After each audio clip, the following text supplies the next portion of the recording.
Setelah kami melakukan wawancara ke beberapa Sering narasumber, banget. berikut analisis kami terhadap Postcorp berdasarkan jawaban yang telah kami terima.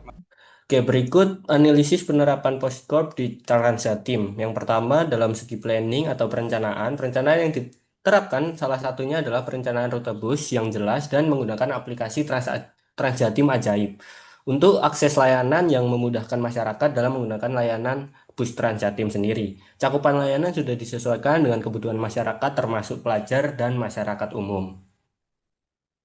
Oke, lalu yang kedua ada organizing atau pengorganisasian.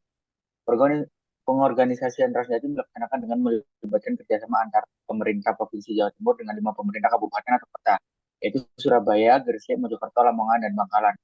Struktur organisasi pengelolaan dibentuk dengan tim provinsi yang diketuai oleh Dinas Perhubungan Jawa Timur dan dibantu oleh kelompok kerja dari setiap daerah untuk melaksanakan teknis pelayanan di lapangan. Pengorganisasian ini mengatur pembagian peran, anggaran, dan operasional yang terintegrasi serta memiliki SOP terpadu untuk memastikan layanan berjalan sesuai standar. Nah, selanjutnya adalah staffing atau kepegawaian. Nah, fungsi staffing Transjatim ini dilaksanakan melalui perekrutan dan penempatan SDM sesuai dengan kebutuhan operasional seperti supir, pramugara-pramugari, dan juga petugas teknis dengan persyaratan kompetensi, kesehatan, serta kepatuhan terhadap SOP.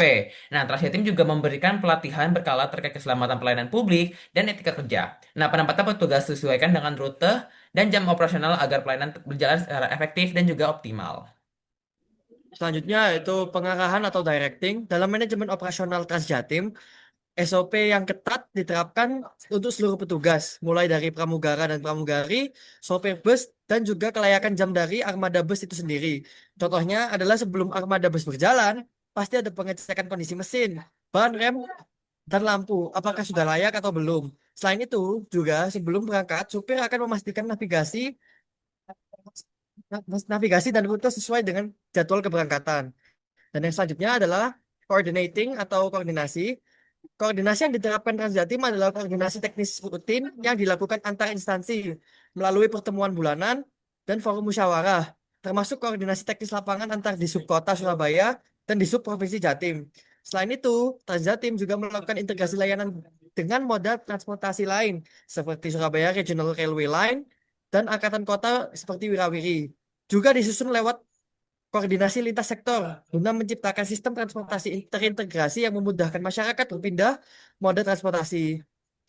Untuk pelaporan atau reporting ini, Transjatim juga melaksanakan evaluasi kinerja layanan secara rutin setiap 3 bulan dengan membuat laporan hasil operasional yang berisi keluhan dari masyarakat, tingkat kerusakan armada, serta kinerja pengemudi. Lalu untuk anggaran itu sendiri, anggaran operasional bus Transjatim itu didukung oleh subsidi dari pemerintah Provinsi Jawa Timur berdasarkan peraturan Menteri Perhubungan yang berlaku. Subsidi ini bertujuan menjaga keterjangkauan tarif bagi masyarakat umum sehingga layanan transportasi tetap kompetitif dan bersaing dibandingkan kendaraan pribadi.